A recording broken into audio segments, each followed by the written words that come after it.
ယန်ဇာတကျိန်စာမှလွတ်မြောက်ခဲ့တဲ့ခုတ်ပုတ်ရွာ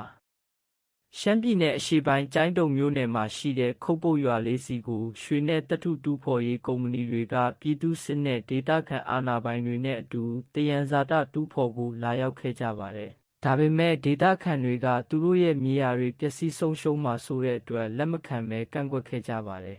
။ရှမ်းပြည်နယ်အရှေ့ပိုင်းမှာရွှေနဲ့သတ္ထုတူးဖော်ရေးလုပ်ကွက်တွေ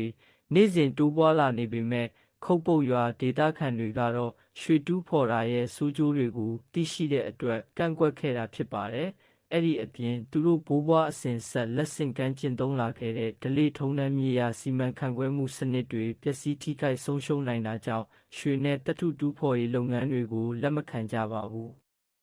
ရှမ်းပြည်နယ်အရှေ့ပိုင်းမှာ2021ခုနှစ်စစ်တပ်အာဏာသိမ်းပြီးနောက်ပိုင်းကစပြီးရွှေနဲ့သတ္ထုတူးဖော်ရေးကုမ္ပဏီတွေကဒေသတွင်းအာဏာပိုင်လက်နက်ကိုင်အဖွဲ့တွေနဲ့ပူးပေါင်းကကြေးရွာအနီးနားအထိရွှေတူးဖော်ရေးလုပ်ကွက်တွေကိုချဲ့ထွင်လာကြပါတယ်။အဲ့ဒီအထဲမှာကျိုင်းတုံမြို့နယ်မှာရှိတဲ့ခုတ်ပုတ်ရွာလည်းတစ်ခုပါဝင်ခဲ့ပေမဲ့ဒေသခံရွာသားတွေရဲ့စီးလုံးမှုကြောင့်သယံဇာတကျိန်စာပေးမှလွတ်ကင်းခဲ့တာဖြစ်ပါတယ်။